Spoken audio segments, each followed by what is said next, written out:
Sarah from Crafty Hope, and I am working on a little project here. I have one of the pieces I made for the 100-day project, and it's just a little Tim Holtz bar that I bent with a bracelet bender and used vintage patinas. I don't know why I do that in here in two different shades to give it kind of this ombre effect. And I pulled it out yesterday thinking I was just going to rivet some suede on there to make the straps to make it a bracelet, but the tube riveting didn't work. You can see I've got all these tube rivets out here, and then I tried eyelets, and I tried all kinds of stuff, and nothing would work because the suede is so stretchy that it would just come right off the tube rivet. So I've pulled out some wire, my old standby, and this is some 20 gauge titanium colored wire that I get from one of my local bead stores, and I still have some of the holes that I punched in the wire trying to rivet, so I'm going to use those to my advantage, I think, and use my wire. And this is about 7.5 inches of wire, and it's probably way more than I need, but I'd rather have too much than not enough. So I am just going to insert a little part of that wire into the holes I made, and then again, this may not work either. I may end up cutting the wire off too. And I am going to wrap around that hole. And I'll probably need my tools here in just a second. Alright, now that I've got that, I'm going to use my chain nose pliers and come in and just wrap around this leather with the wire.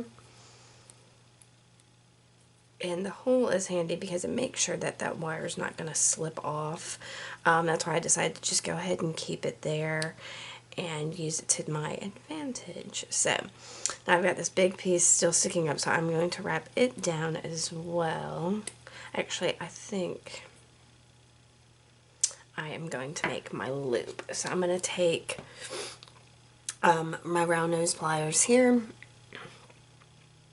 and make a nice pretty loop here, and then wrap it down around a couple times and then around the leather, and try to just, make a fun little, as messy as I can make. If you watch my wire wrapping video, you know that I'm not super great with messy wraps, so I do my best because for some reason my hands tend to just want to make it as organized and clean as possible, and I don't know. So I'm just trying to use, like I said, I cut plenty of wire so I could do whatever I wanted here. I'm just trying to cover up some of that leather at the end to make sure I know that it's a good and secure. Oh, and look at that, I used up all the wire. Alright, so I am going to secure the end of that as best I can. Alright, and then I'm going to grab, I have another piece cut for the other side, and this is my leather punch here, and I've written leather punch on it, so I know. So I'm just going to take this other piece of suede here, and again, like I said, super stretchy, but I know which side this, I had a really hard time cutting this so that it was exactly the same because it's kind of got a kink to it, and I don't know. Anyway, so I just know that this thicker side, which is only like by a millimeter or so, I want on the top. So I'm inserting that there to make sure it's on the top, and then I'm going to match the ends up as best I can. That's not great. Let's try it again. And it's just so slippery, this leather. I don't know. Not, suede's probably not the most amazing thing to work with here, but we'll see. I'm gonna zoom in just, I had it zoomed in, but then my battery died, and y'all may have seen a differing in perspective. So all I'm going to do, holding these two together, again, is lined up best as I can get them. I want to get it close to the edge, but not too close that it, whatchamacallit. And it slipped again. Ah, man. Well, there is a slippery little devil. Alright, try to keep that lined up. Man, y'all. Like if I twitch even a little, it's crazy. Alright, I'm just going for it. Alright, and so I'm taking this, I've got that lined up, and I'm squeezing. So it'll go through both layers, and I have my double hole there. Alright, so I'll take my other piece of wire and insert it through about the same amount that I did before. And do the same thing.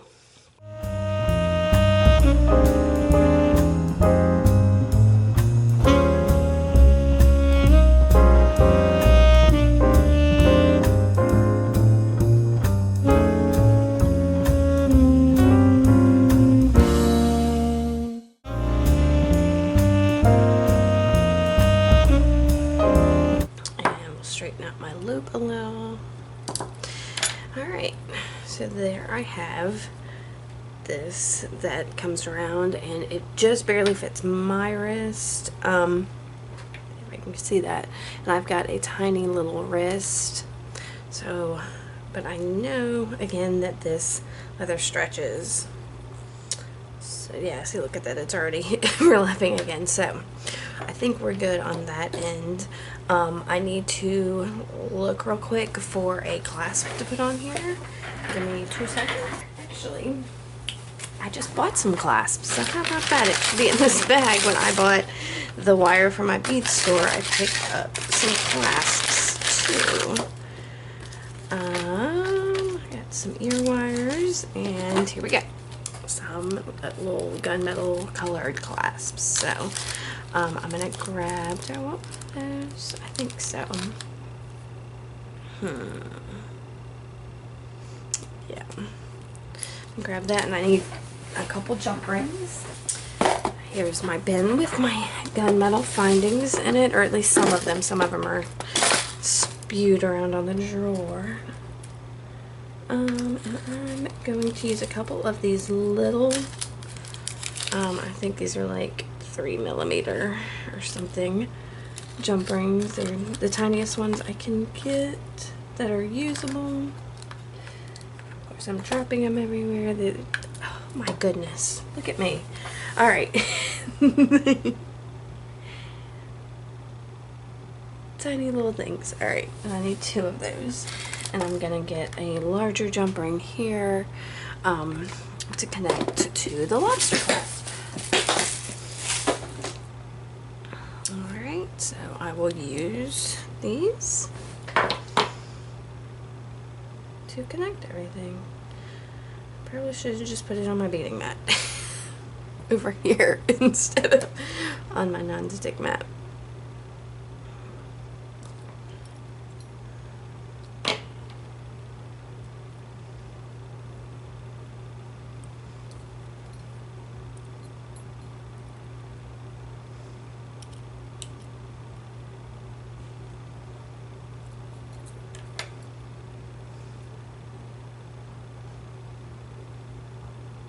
If I wanted to make this bracelet adjustable, which I might go back and do, I could add a short length of chain or a couple extra jump rings on it to make it a little more adjustable. But since this leather is so stretchy, I kind of don't want to add any more to it than I need to, because I think it could be pulled and stretched to fit just about anybody, as long as it's not pulled too hard.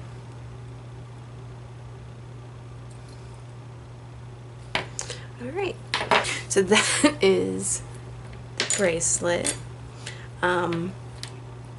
These do slip around a little bit in its place, but I don't really mind it. But I love that purple there with the purple in the bar that I did. So that bracelet is made.